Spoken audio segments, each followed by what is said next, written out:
दिलों में अपनी बेताबियां लेके चल रहे हो तो जिंदा हो तुम। नज़र में ख्वाबों की बिजलियां लेके चल रहे हो तो जिंदा हो तुम। हवा के झोंकों जैसा आज़ाद रहना सीखो।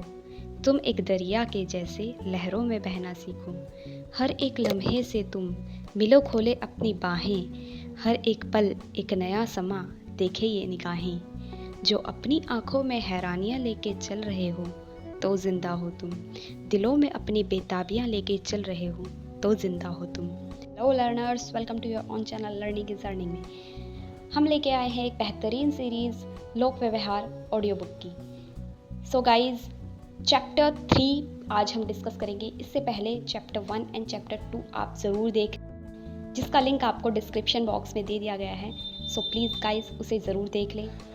आपको चैप्टर 3 बहुत ही अच्छे तरीके से समझ में आएगा। सो लेट्स गेट स्टार्टेड, क्योंकि सीखेंगे नहीं तो जीतेंगे कैसे। पार्ट 1 चैप्टर 3, जिसका नाम है नया करने के लिए दुनिया में सबसे अलग बनना पड़ता है। हाँ जी, देखते हैं कि हमें नया करने के लिए क्या अलग करने की ज़रूरत है। लेखक बताते हैं कि वह गर्मियों के मौसम में प्राय मछलियाँ पकड़ने जाया करते थे। उन्हें स्ट्रॉबेरी तथा क्रीम बहुत अच्छे लगते थे, लेकिन जब उन्हें पता चला कि मछलियों को कीड़े पसंद थे तो मछलियों को पकड़ते जाते समय वह खुद की पसंद भूल जाया करते थे। उन्होंने हुक में लगाने के लिए स्ट्रॉबेरी या क्रीम का चारा नहीं लिया, बल्कि कीड़ों को मछलियों के सामने लटकाकर उनसे पूछा करते थे, क्या आप इसे खाना पसंद करेंगी? फिर लोगों को अपनी ओर आकर्षित करने के लिए हम इसी तथ्य का प्रयोग क्यों नहीं करते हैं? इस बात में तो कोई लाभ नहीं है कि हम क्या चाहते हैं। यह तो सरासर बचकाना है, मूर्खतापूर्ण है। आप जो कुछ चाहते हैं उसमें आपकी रुचि छुपी हुई है, परंतु इसमें किसी अन्य की कोई रुचि नहीं है। हम सब यही तो करते हैं। हम सब केवल स्वयं में ही रुचि लेते हैं। इसीलिए इस पूरी दुनिया में दूसरों को प्रभावित करने का सबसे सरल तरीका यही है कि हम सामने वाले की इच्छाओं को महत्व दें, उसी के हिसाब से बात करें और उसे यह बताएं कि वह अपनी इच्छाओं की पूर्ति किस प्रकार कर सकता है। कभी भी आप किसी से अपना काम करवाना चाहें तो इस बात को हमेशा अपने दिमाग में रखें कि हमें खुद की रुचि नहीं, सामने वाले की रुचि के हिसाब से बात करनी है।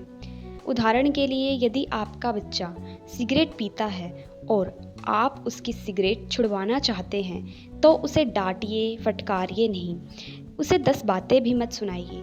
यह मत बताएं कि आप क्या चाहते हैं। आप उसे समझाएं कि अगर वह सिगरेट नहीं छोड़ेगा तो बास्केटबॉल टीम का हिस्सा नहीं बन पाएगा या एथलेटिक्स कप भी नहीं जीत सकेगा। डेल कार्नेगी स्कॉट्सडेल में बहुत गरीबी में पले बढ़े थे।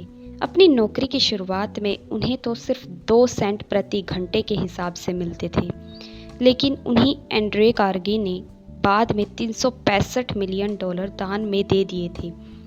तो क्या था उनकी इतनी विशाल सफलता का रहस्य? उन्होंने प्रारंभ से ही यह सीख लिया था कि लोगों को प्रभावित कैसे करना है। स्कूल तो वे सिर्फ 4 साल के लिए गए थे, लेकिन लोक व्यवहार की पाठशाला के वे एक निपुण विद्यार्थी थे। एक बार डेल कार्नेगी की रिश्तेदार अपने दोनों बच्चों को लेकर बहुत परेशान थी।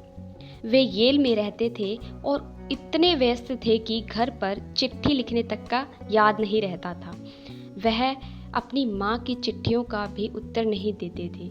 इस बार कार्नेगी ने अपने रिश्तेदार से $100 की शर्त लगा ली कि वह चिट्ठी का उत्तर जरूर मंगवा के रहेगा और उत्तर देने के लिए बच्चों को विवश भी करेगा। शर्त लगाने के बाद कार्नेगी ने उन बच्चों को एक लंबी सी चिट्ठी लिख दी और अंत में यह भी लिख दिया कि वह प्रत्येक के लिए $5 का नोट साथ में भेज रहा है। लेकिन कार्नेगी ने कोई भी नोट नहीं भेजा था और फिर चमत्कार हो गया। लौटती डाक से उनकी एक चिट्ठी का उत्तर आया, जिसमें प्यारे अंकल एंड्रयू को धन्यवाद दिया गया था। और उसके बाद क्या लिखा होगा यह तो आप स्वयं समझ सकते हैं। खुद की बात को मनवाने का एक उदाहरण क्लीवलैंड ओहियो के स्टैन नोवाक का है, जिन्होंने लेखक के इस प्रशिक्षण में भाग लिया था। एक दिन शाम को घर लौटने पर स्टैन ने देखा कि उनका छोटा बेटा टिम फर्श पर बैठा बैठा पैर पटक पटक कर चिल्ला रहा है। कारण उसे अगले दिन से किंडरगार्टन स्कूल में जाना था और वह इसके लिए तैयार नहीं था। यदि कोई और होता तो उसे कमरे में ले जाकर उसके साथ सख्ती से पेश आता। लेकिन उस शाम स्टैन को यह एहसास हो गया कि वह ऐसा करेगा तो टिम सही मानसिकता से स्कूल नहीं जा पाएगा। फिर स्टैन ने अपने आप को टिम के स्थान पर रखा और सोचना शुरू किया कि अगर मैं टिम की जगह होता तो मैं स्कूल जाने के लिए क्यों उत्साहित होता।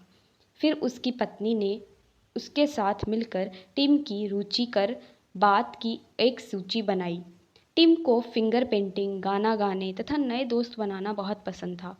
फिर घर के सब लोग काम में लग गए।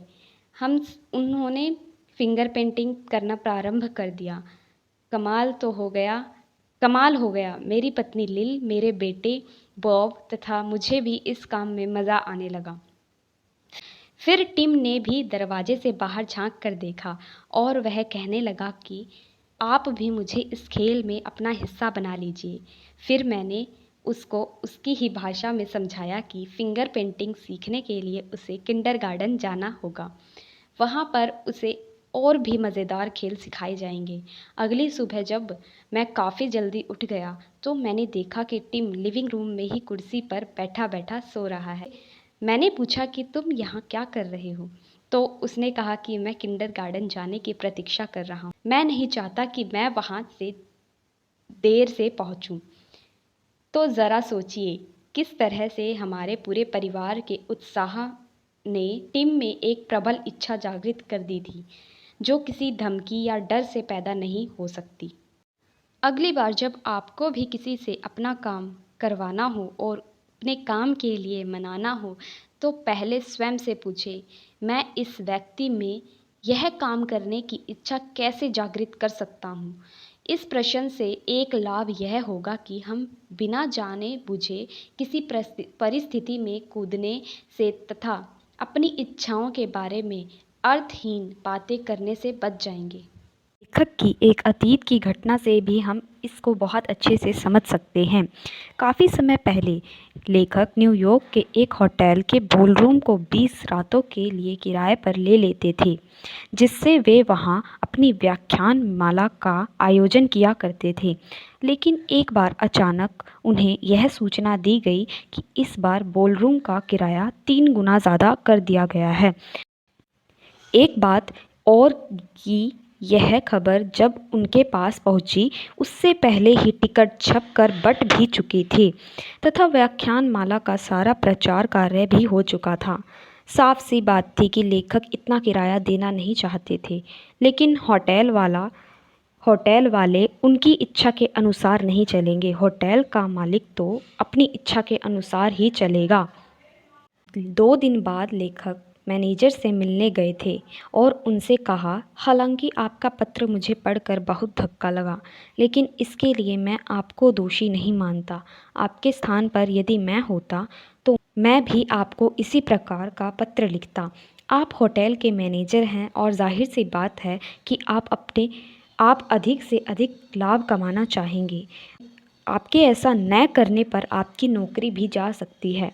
अब हम ऐसा करते हैं कि एक कागज़ पर यह लिख लेते हैं कि किराया बढ़ाने से आपको कौन कौन से फ़ायदे होंगे और कौन कौन से नुकसान। लेखक एक पेपर उठाते हैं और उसके बीचों बीच एक लाइन खींच देते हैं तथा एक ओर फ़ायदे और दूसरी ओर नुकसान शीर्षक लिख देते हैं। सबसे पहले लेखक ने लाभ वाली ओर लिखा, बॉलरूम फ्री। आपको लाभ यह होगा कि डांस और अन्य अवसरों के लिए आपका बॉलरूम खाली रहेगा।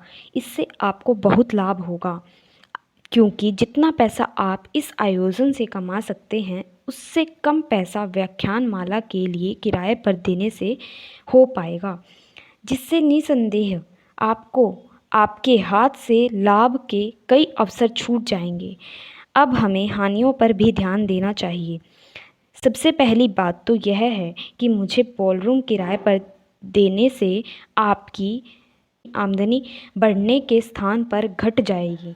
दरअसल आपकी बिल्कुल भी आमदनी नहीं होगी, क्योंकि जितना किराया आप मांग रहे हैं उतना किराया तो मैं बिल्कुल भी नहीं दे पाऊँगा। विश्वस्तः हमें आयोजन कैंसिल करना होगा। लेकिन इससे भी बड़ा एक और नुकसान है जो आपको सहना पड़ेगा। मेरी व्याख्यान माला में अनेक सुसंस्कृत तथा पढ़ने लिखने वाले लोग आपकी होटल में आते हैं, जिससे आपके होटल का प्रचार अपने आप ही हो जाता है। यदि आप अपने होटल का विज्ञापन किसी अखबार आदि में भी देंगे तो भी इतने लोग आपके होटल में नहीं आएंगे जितने कि मेरी व्याख्यान माला में आते हैं। इसके अलावा आपको विज्ञापन के लिए कम से कम $5000 तो ज़रूर खर्च करने पड़ेंगे। तो फिर मेरी व्याख्यान माला तो अपने आप ही आपके होटल की अच्छी पब्लिसिटी का माध्यम है। अपनी बात स्पष्ट करते समय लेखक दर्जनों नुकसान को उनके सही कॉलम में लिख दिया था तथा फिर उस पेपर को मैनेजर को पकड़ाते हुए कहा, मैं चाहता हूँ कि आप लाभ तथा नुकसान दोनों एक बार में ठंडे दिमाग से सोच लें तथा फिर मुझे आप अपना अंतिम निर्णय सुना दें।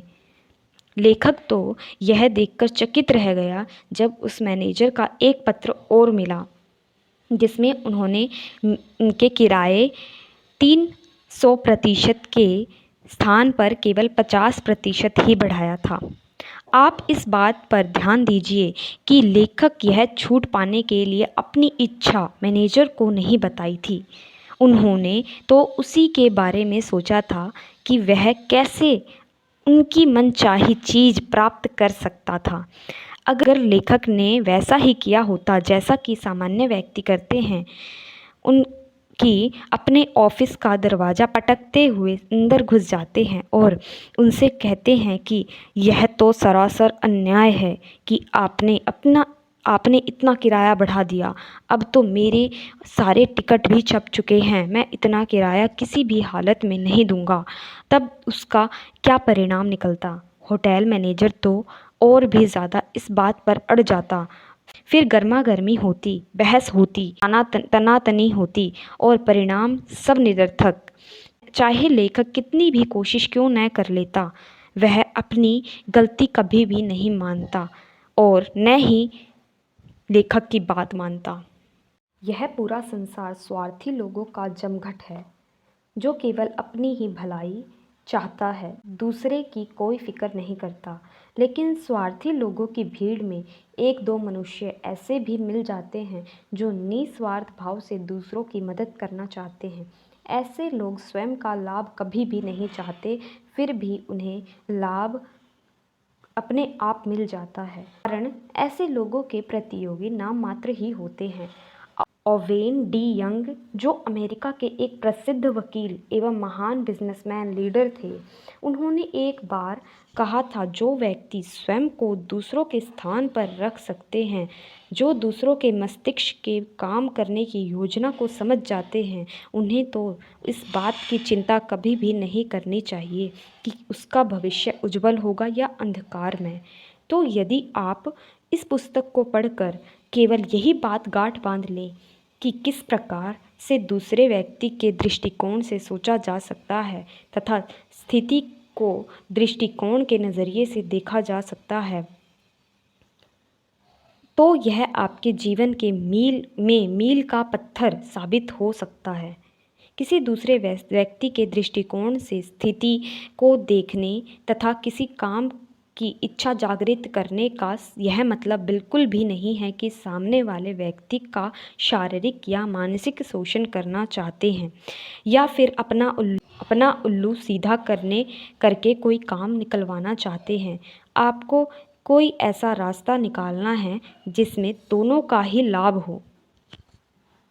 अधिकांश विद्यार्थी कॉलेज जाकर वर्जिल पढ़ना तो सीख लेते हैं, वे कैलकुलस के रहस्य भी जान जाते हैं, लेकिन यह बात कभी भी नहीं जान पाते उनके मस्तिष्क काम किस प्रकार करते हैं। उदाहरण के लिए, एक बार उन्होंने इफ़ेक्टिव स्पीकिंग पर नौजवान कॉलेज ग्रेजुएट के लिए एक कोर्स का आयोजन किया। इन सभी युवाओं को एक बड़े एयर कंडीशनर निर्माता करियर कॉरपोरेशन के कर्मचारी के रूप में कार्य करना था। उनमें से एक प्रतिभागी दूसरे से यह बात मनवाना चाहता था कि वह सभी खाली वक्त में बास्केटबॉल खेला करें। उसने उन्हें कहा, मैं चाहता हूँ कि तुम सभी बास्केटबॉल खेलना प्रारंभ कर दो। मैं तो यह गेम खेलने के लिए बहुत उत्सुक रहता हूँ, लेकिन जिम में मुझे इस खेल के लिए पर्याप्त खिलाड़ी नहीं मिल रहे। इसलिए तुम सब आज रात को जिम में ज़रूर आना, क्योंकि मैं बास्केटबॉल खेलने के लिए बहुत तड़प रहा हूँ। तनिक ध्यान दीजिए, क्या उसने एक बार भी कभी इस बात की चिंता की थी कि आपकी क्या इच्छा है? आप जिम में क्यों जाना चाहेंगे? आप क्यों परवाह करेंगे कि वह क्या चाहता है? इसके स्थान पर उसने अपने साथियों से ऐसा कहा होता कि उन्हें जिम्नेजियम में जाने से अनेक लाभ मिलेंगे, जैसे उनका उत्साह बढ़ेगा तो भूख भी बढ़ेगी और फिर दिमाग तेज़ी से काम करेगा और खेल खेलने में आनंद भी आएगा। तो ज़रूर उसके साथियों ने उसकी बात पर विचार किया होता और लाभ भी दोनों का ही होता। यह बात हमेशा याद रखें। सर्वप्रथम सामने वाले व्यक्ति में किसी कार्य को करने की प्रबल इच्छा जागृत करें। जिसने यह कर लिया, पूरी दुनिया उसकी मुट्ठी में, और जो यह नहीं कर सकता वह तो अकेला ही रहेगा। सिद्धांत 3 जो हमें इस चैप्टर से सीखने को मिलता है, सामने वाले व्यक्ति में काम करने की प्रबल इच्छा को जागृत करें।